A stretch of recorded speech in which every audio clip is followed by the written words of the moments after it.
My husband's funeral reception was still going on when my son demanded his $50 million fortune. My name is Lena Harper, and 24 hours ago, I was a wife. Now I'm a widow standing in my own living room, surrounded by people offering condolences that feel like static noise. My husband Ethan died of a sudden heart attack at 52 years old. We were supposed to have decades left. Instead, I got a phone call from his office, a frantic drive to the hospital, and a doctor telling me he was already gone. Before we continue, please like, share, and subscribe to this channel. And tell me in the comment where you are watching from. The funeral had ended an hour earlier. I could still smell the lilies from the casket on my black dress. My eyes burned from crying, my throat raw from thanking people I barely recognized for coming.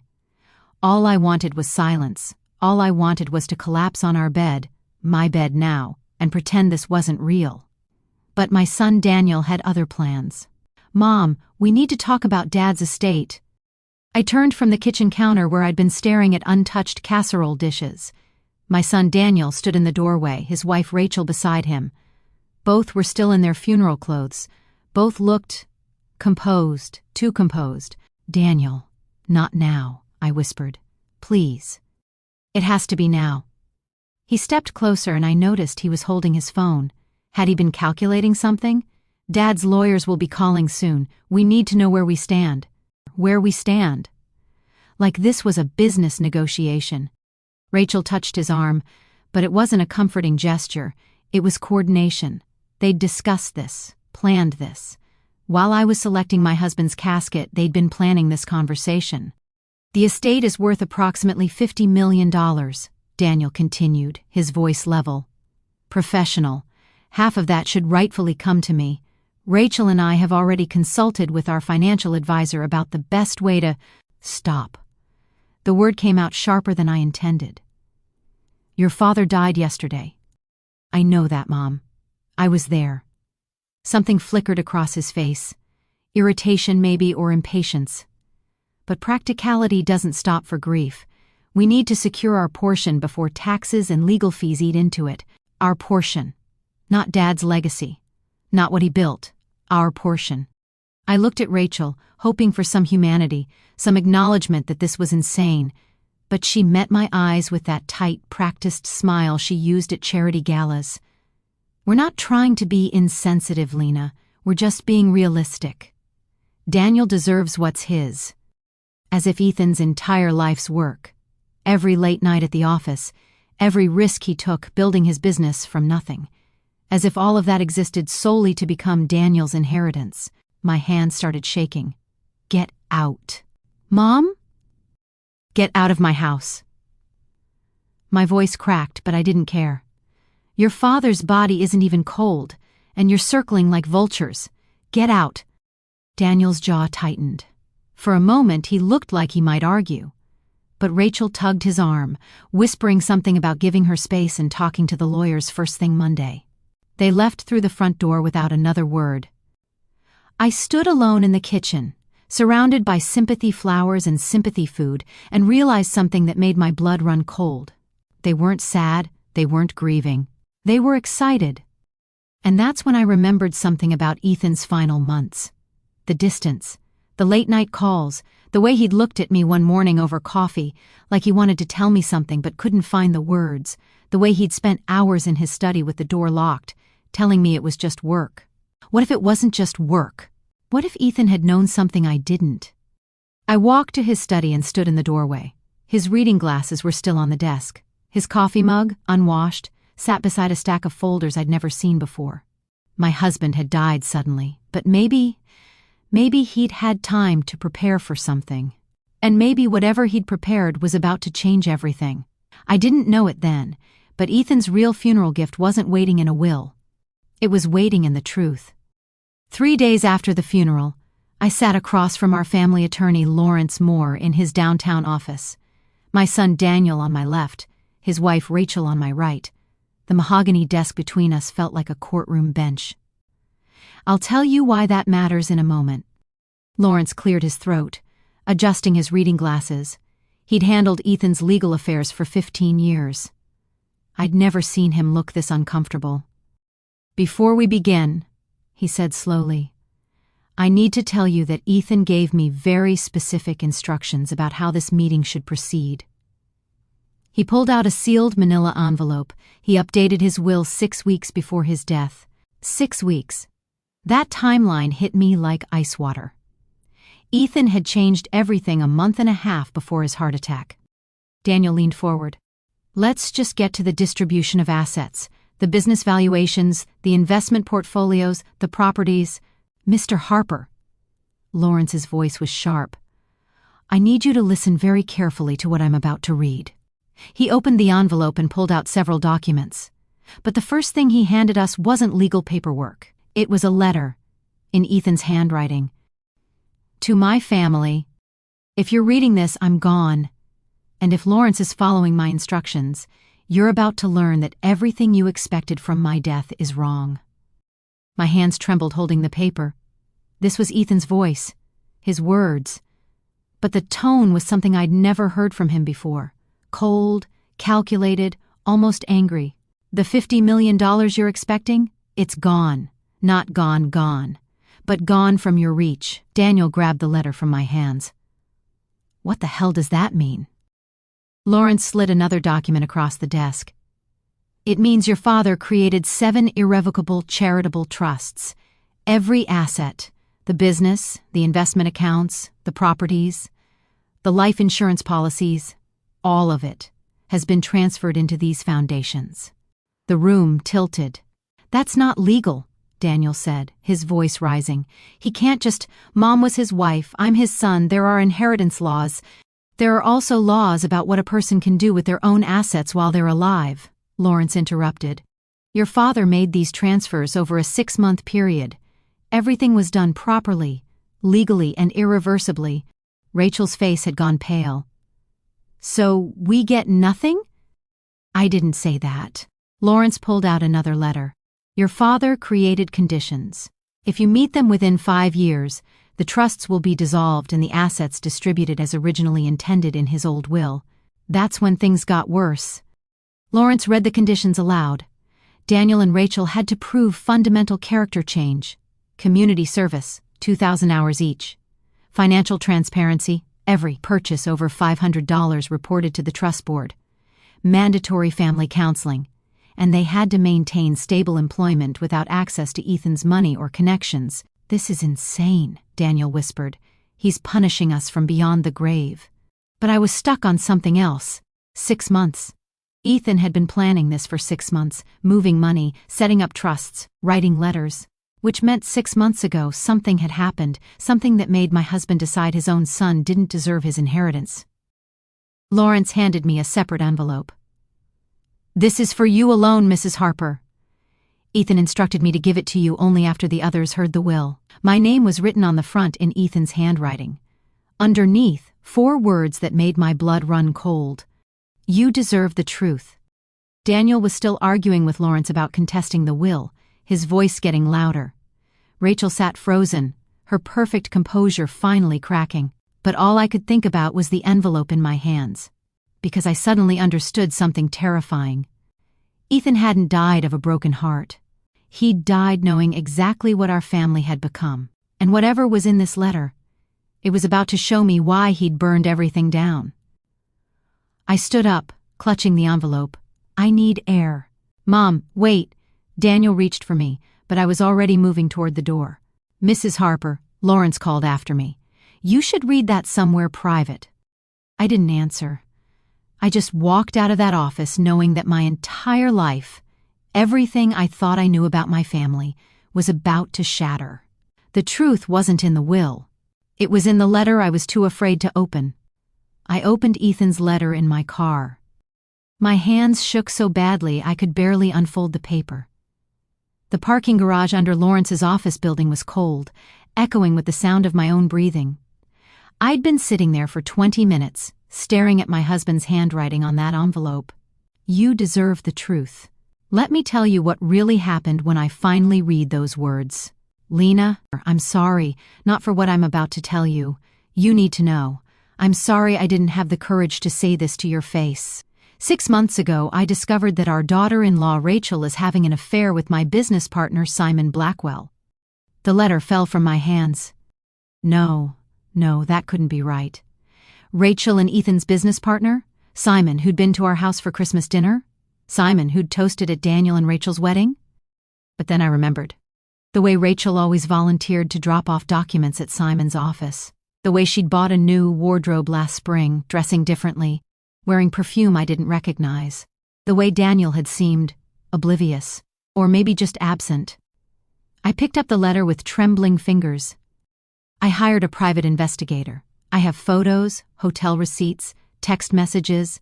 They've been seeing each other for over 2 years. That's not the worst part. 2 years. While Daniel worked 70-hour weeks building his own career, his wife was sleeping with his father's business partner. Simon has been stealing from our company, using Rachel to access information about our accounts, our clients, our bids. She's been photographing documents from Daniel's home office, contracts Daniel brought home to review. She'd send them to Simon, who'd use them to undercut our proposals or poach our clients.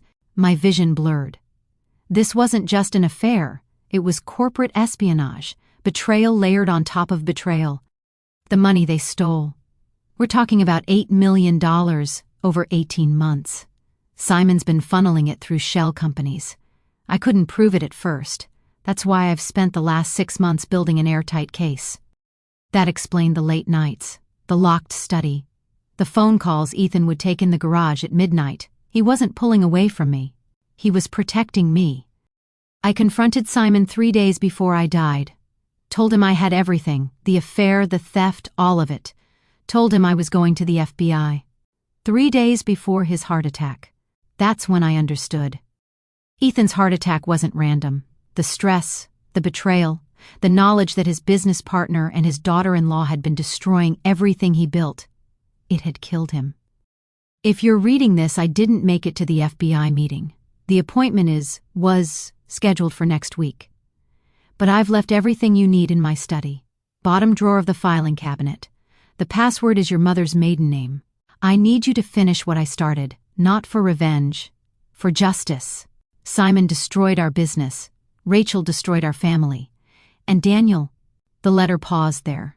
I could see where Ethan's pen had hesitated, pressing into the paper. Daniel knew. Those 2 words shattered everything. I don't know how long he's known. But 6 weeks ago I saw them, Daniel, Rachel, and Simon, having lunch at that Italian place on 5th Street. I watched from across the street. Rachel reached under the table and squeezed Simon's hand. Daniel saw it. He looked right at them and smiled. He smiled, Lena. Our son has been covering for his wife's affair because Simon promised him a partnership deal. 20% of a new company they're forming. They were going to wait until I died or retired, then push me out completely. I couldn't breathe, couldn't think. My son knew his wife was cheating and chose money over dignity. The letter continued. That's why I changed the will. That's why I locked everything in trusts. I'm not giving them a dime of blood money. The charities I've chosen, they matter, Lena. Cancer research, heart disease awareness, family counseling services. The trust conditions aren't punishment. They're a mirror. If Daniel and Rachel can actually become better people, they'll get the inheritance. But we both know they won't. They'll show the world exactly who they are while trying to prove they've changed. You're the only one I trust. The evidence is yours. What you do with it, that's your choice. I love you. I'm sorry I wasn't brave enough to tell you face to face. I sat in that car for an hour, reading and rereading those pages. Then I drove home and went straight to Ethan's study. The filing cabinet, bottom drawer, my mother's maiden name, Richardson. Inside, I found 6 folders, each one labeled with dates, each one containing printed emails, bank statements, photographs, text message transcripts. There was Rachel, entering the Marriott downtown with Simon. 17 different dates, 17 different photos. There were bank transfers, $8 million, just like Ethan said. There were screenshots of texts between Rachel and Simon. Daniel suspects nothing. He's too busy playing businessman. Once the old man's gone, we're free. You, me, and 20% of everything. And then I found the final folder. It was labeled simply Daniel. Inside was a single photograph. My son Daniel, sitting at a coffee shop with Simon. Between them on the table was a contract. You could see the header, partnership agreement, Blackwell and Harper Enterprises. The date stamp on the photo was 7 weeks ago, 1 week before Ethan changed his will. I closed the folder and looked around my husband's study, this room where he'd spent his final months building a trap. Not out of hatred. Out of love. He'd loved me enough to protect me from the truth while he was alive, and he'd loved me enough to arm me with it after he was gone. My phone buzzed. A text from Daniel. "Mom, we need to talk about contesting the will. Rachel found a lawyer who says we have a case. Can we come by tonight?" I stared at that message. They had no idea what I knew. And suddenly, I wasn't the grieving widow anymore. I was the woman, holding all the cards. I let them come to my house that night. Daniel and Rachel arrived at 7, both dressed like they were heading to a business meeting. My daughter-in-law, Rachel, carried a leather folder, probably from the lawyer she'd mentioned. My son, Daniel, had that determined look he gets when he thinks he's about to win something. They had no idea I'd spent the afternoon reading every single page in Ethan's files. "Mom, thanks for seeing us," Daniel said, kissing my cheek like nothing had changed, like he hadn't texted me about contesting his father's will while that father was barely in the ground. I smiled, gestured to the living room. "Sit. Can I get you anything?" "We're fine." Rachel placed her folder on the coffee table between us. "We need to discuss our legal options." Our legal options. Not my grief, not Ethan's memory. Their legal options. I folded my hands in my lap, watching them, really watching them. Rachel kept glancing at her phone. Daniel's leg bounced with nervous energy. They looked like people running out of time. That's when I realized. They were. "The lawyer says we have grounds to challenge the will," Daniel started. "Dad wasn't in his right mind those last few months. The sudden changes, the paranoia." "Paranoia?" I interrupted softly. "He changed a $50 million will 6 weeks before he died, Mom. That's not rational behavior. That's someone who discovered his business partner was stealing from him." The room went silent. Rachel's face drained of color. Daniel's legs stopped bouncing. "What are you talking about?" Daniel asked, but his voice had changed. Uncertain now, I stood up and walked to Ethan's study, came back with one folder, just one, the one labeled with Simon's name. I placed it on top of Rachel's legal folder. "Ethan knew about the $8 million, I said calmly. "He knew about the shell companies. He knew about the client lists being leaked. He knew everything." Daniel opened the folder. I watched his hands shake as he flipped through bank statements, email printouts, transaction records. "This is..." He looked up at me. "This is fabricated. Simon would never..." "Simon is already under investigation," I said. "The FBI received an anonymous tip 3 days ago, all of Ethan's evidence, delivered in a neat package. That was a lie. I'd only sent it that morning. But they didn't need to know that." Rachel's phone buzzed, then buzzed again. She looked at the screen and her face went white. "What?" Daniel grabbed her phone. I watched him read the text messages, watched him understand. "Simon's office is being raided," Daniel whispered. "Federal agents. They're..." He looked at Rachel, then at me. "How long have you known? About the embezzlement?" "Since yesterday." I sat back down. "About the affair?" "That too." Rachel stood up so fast she knocked over her purse. "I don't know what you think you know." "Marriott downtown. 17 different dates over 2 years. I kept my voice steady. "Ethan had a private investigator. The photos are very clear." Daniel's face had gone from pale to red. "You're lying." "Am I?" I pulled out my phone and turned it toward them. The photo I'd scanned that afternoon, Rachel and Simon entering a hotel, his hand on the small of her back. Rachel grabbed for my phone, but I pulled it away. "Don't," I said quietly. "Just don't." Daniel was staring at his wife like he'd never seen her before. "Rachel?" "Daniel, I can explain." "How long?" His voice cracked. "How long have you been sleeping with Simon?" And that's when I saw it. That flicker in Daniel's eyes, not shock, not surprise, recognition. He already knew. "You knew," I breathed. "Oh my God, Daniel, you already knew." The silence that followed was deafening. Rachel looked at Daniel. Daniel looked at the floor. When? I demanded. When did you find out? 6 months ago, Daniel finally said. I saw them together at a restaurant. The same timeline as Ethan. Father and son, both discovering the betrayal at the same time, but making very different choices. And you said nothing? My voice was rising now. Your wife was cheating on you with your father's business partner and you said nothing? Simon offered me a partnership, Daniel said flatly. 20% of a new venture, worth $30 million over 5 years. I wasn't going to blow that up over your marriage, I finished. Over your dignity, over your father's company? Rachel was crying now, mascara running down her face. Daniel, you said you didn't care. I said we'd deal with it after we had the money, Daniel shouted. Then caught himself. Looked at me. Mom, you don't understand the business side of... I understand perfectly. I stood up. You sold your soul for a percentage. Your father knew it. That's why he changed the will. I pulled out the second folder. The one labeled Daniel. The one with the coffee shop photo and the partnership agreement. Ethan saw you signing the deal with Simon. He knew you'd chosen money over everything else, so he chose to give his money to people who actually need it. Daniel stared at the photo of himself. His face crumbled. The foundations are already receiving the first transfers, I continued. Cancer research, heart disease awareness, family counseling, all the things your father actually cared about. And the FBI investigation? That's going to destroy Simon's entire operation. Which means your partnership deal is worthless. You did this, Daniel whispered. You sent the evidence to the FBI. No. I met his eyes. Your father did this. He spent 6 months building the case. I just delivered it. Rachel was sobbing now. We'll lose everything. Daniel, the house, the cars, your reputation. You've already lost everything, I said. You just didn't know it yet. My phone rang.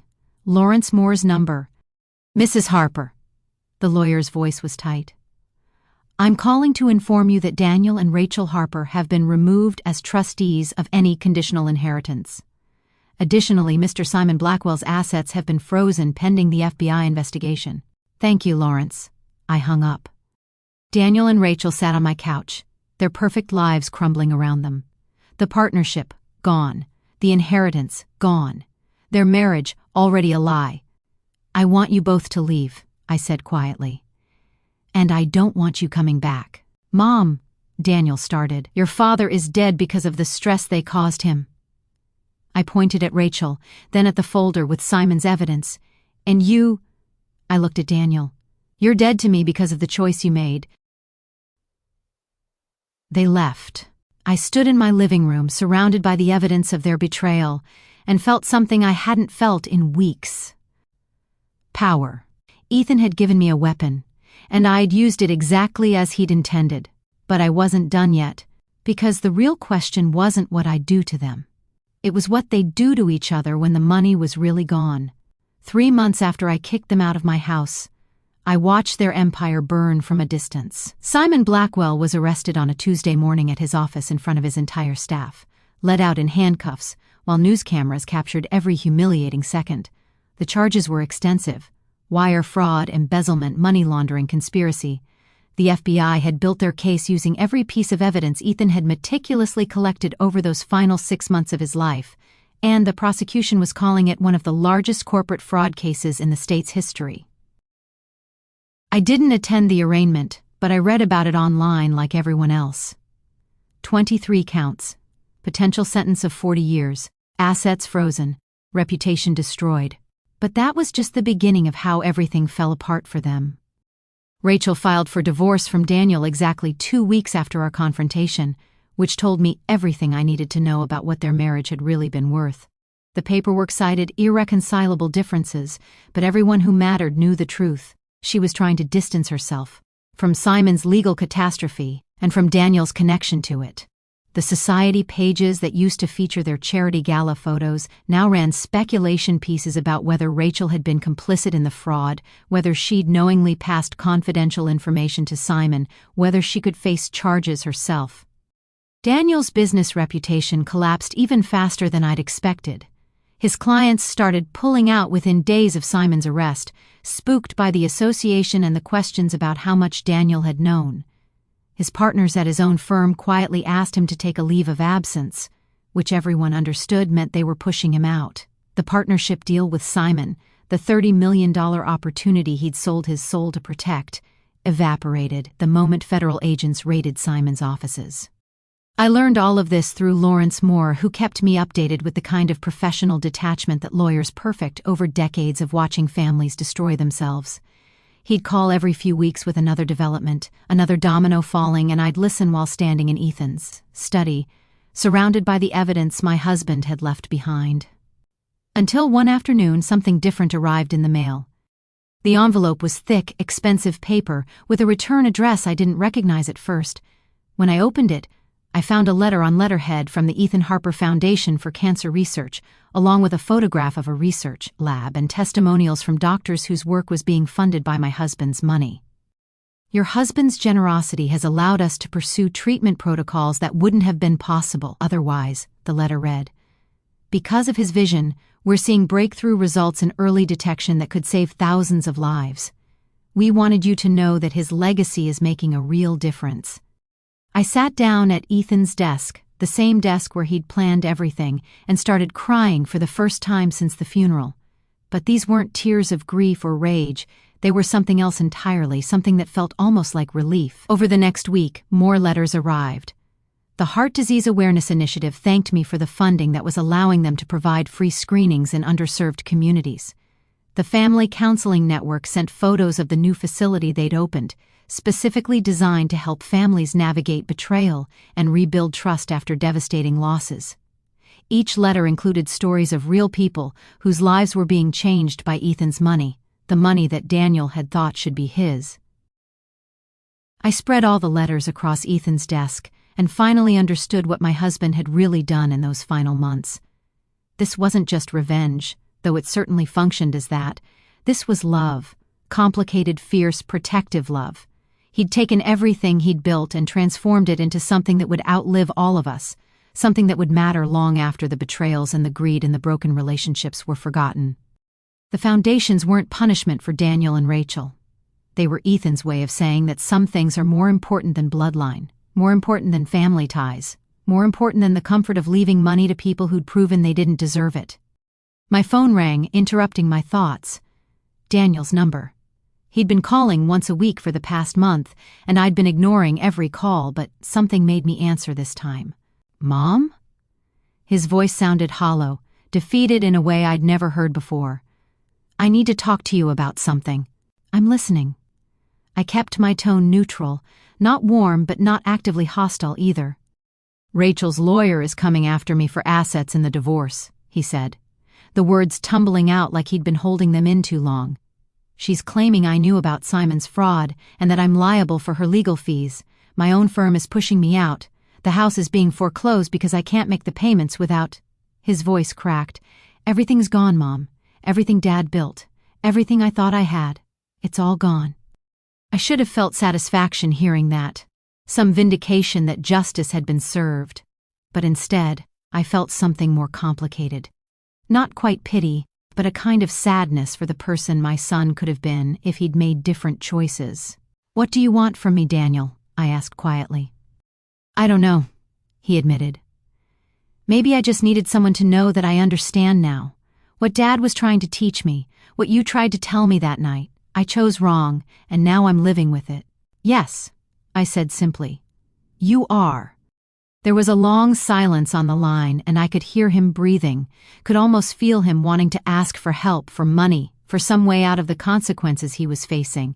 But to his credit, maybe the first real credit I could give him in months, he didn't ask. I'm sorry, he said finally. For all of it. I know that doesn't change anything, but I needed to say it. Goodbye, Daniel. I hung up before he could respond. Before I could second-guess the decision I'd already made about what came next. I could destroy them further. I had more evidence in these files than I'd used. Personal emails, private conversations, details about their schemes that would make headlines if I leaked them to the press. I could ensure that Rachel faced criminal charges alongside Simon, that Daniel's name became synonymous with corporate corruption and family betrayal. I could make certain they never recovered from this, never rebuilt their lives, never found peace. But that's not what Ethan would have wanted, and more importantly, it's not what I wanted for myself. I gathered up all the letters from the foundations and carried them to the living room, arranging them on the coffee table where Daniel and Rachel had once sat with their legal folder and their demands. Then I walked back to Ethan's study one final time, looking at the space where my husband had spent his last months, planning this elaborate trap that was really an act of love. "You did good," I whispered to the empty room. "You did really, really good." The best revenge, I realized, wasn't in destroying them further. They were doing that perfectly well to themselves.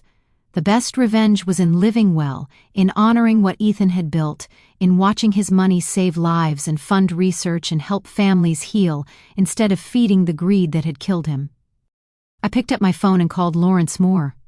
"I want to get more involved with the foundations," I told him. "Not just receiving updates, but actually participating in the decisions about how the money gets used. Can you arrange that?" "Of course, Mrs. Harper," he said, and I could hear the approval in his voice. I think Ethan would be very pleased with that decision. 6 months after my husband died, I attended the opening of a new cancer research wing funded entirely by the Ethan Harper Foundation.